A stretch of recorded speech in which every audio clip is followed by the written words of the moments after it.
అటు వైజాగ్ నుంచి మనం ఒక బ్రేకింగ్ చూస్తున్నాం. విశాఖలో ఉత్తరాంధ్ర ప్రాంతీయ రెవెన్యూ సదస్సు జరుగుతోంది. అయితే సదస్సు నుంచి వాకౌట్ చేశారు విశాఖ నగర ఎమ్మెల్యేలు. విశాఖలో భూ కుంభకోణాలపై తీసుకున్న చర్యలపై పట్టుబట్టారు. జీవో 296 అమలు కాకపోవడంపై నిరసన వ్యక్తం చేశారు. సీసీఎల్ఏ వివరణపై నగర ఎమ్మెల్యేలు అసంతృప్తిగా ఉన్నారు. కాబట్టి అజెండా పేపర్లు విసిరివేసి వాకౌట్ చేశారు విశాఖ నగర ఎమ్మెల్యేలు.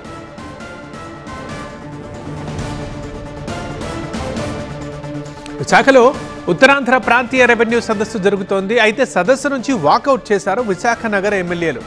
ఎందుకంటే విశాఖలో భూ కుంభకోణాలపై తీసుకున్న చర్యలకు సంబంధించి చర్చిద్దామని పట్టుబట్టారు. ఎందుకంటే జీవో 296 అమలు కాకపోవడంపై వారు నిరసన వ్యక్తం చేశారు.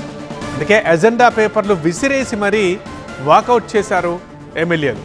ఇటుక ఏం జరిగింది మా అసోసియేట్ ఎడిటర్ ఈశ్వర్ని అడిగి తెలుసుకుందాం ఫోన్ లైన్లో. ఈశ్వర్, ఎందుకు విశాఖ నగర ఎమ్మెల్యేలు వాకౌట్ చేశారు? మెయిన్ రీజన్ ఏంటి? If it's family, it has to be home. If it's home, it has to be Aparna. Saluting the spirit of every couple's sacrifice to build their dream home. Visakha నగర ఎమ్మెల్యేలందరూ ఒక్కసారిగా వాళ్ళకి agenda పేపర్లన్నీ table పైన విసిరివేసి అందరూ బయటికి చాలా ఆగ్రహంతో వచ్చేశారు. అధికారుల మీద ప్రధానంగా పొలిటికల్ గవర్నెన్స్ లో అధికారులు అకౌంటబుల్ గా ఉండాలి, కానీ అట్లా ఉండడం లేదు.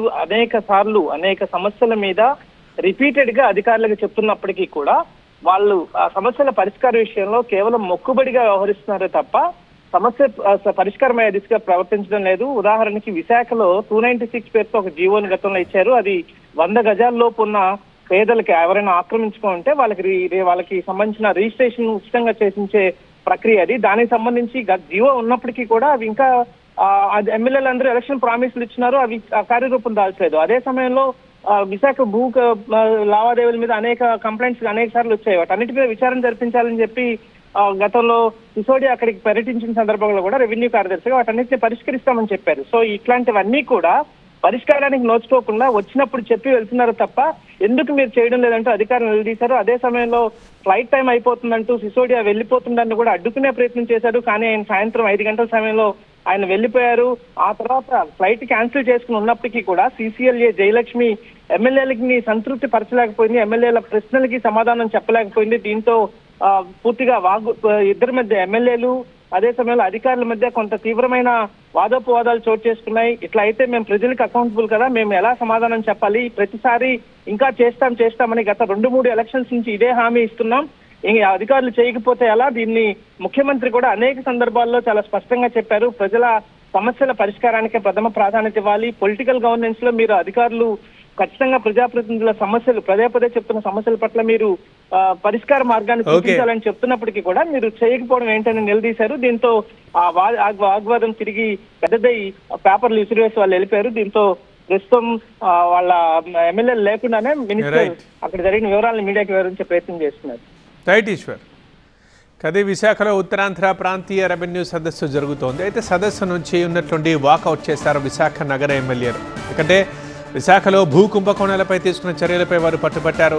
జీవో 296 అమలు కావడం లేదంటూ దానిపై నిరసన వ్యక్తం చేశారు. అలాగే సీసీఎల్ఏ వివరణపై నగర ఎమ్మెల్యేలు అసంతృప్తిగా ఉన్నారు. ఇక ఏకంగా ఎజెండా పేపర్లు విసిరేసి మరీ వాకౌట్ చేశారు ఎమ్మెల్యేలు. రైట్గా మరి ఎందుకు ఇట్లా వాకౌట్ చేశారు ఎమ్మెల్యేలు? మీటింగ్ ఎలా జరిగింది? దీనికి సంబంధించి మంత్రి అనగాని మాట్లాడారు. ఆయన ఏమన్నారో ఒకసారి చూద్దాం. జోనల్ మీటింగ్ పెట్టుకున్నాం మేము రెవెన్యూకి సంబంధించింది.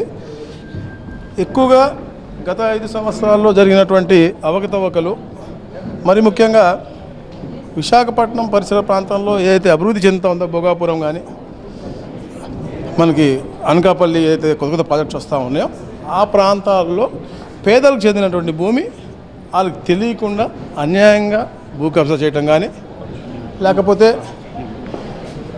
ఫ్రీ హోల్డ్ ఏదైతే చెప్పామో దాన్ని కూడా ముందే తెలుసుకుని పేదవాళ్ళ దగ్గర లాక్కోవటం కానీ వాళ్ళు బెదిరించి తీసుకోవడం కానీ జరగడం జరిగింది. అలాగే కొన్ని దగ్గర 22A రిజిస్టర్లో ఎక్కియటం, వాళ్ళకి కావాల్సిన వాళ్ళకి రిజిస్ట్రేషన్కి రెడీ చేసుకున్న తర్వాత మళ్ళీ తీసి మళ్ళీ ఎక్కియటం, అట్లా బెదిరించడం కూడా చాలా జరిగిందని చెప్పేసి కూడా చెప్తా ఉన్నారు. అలాగే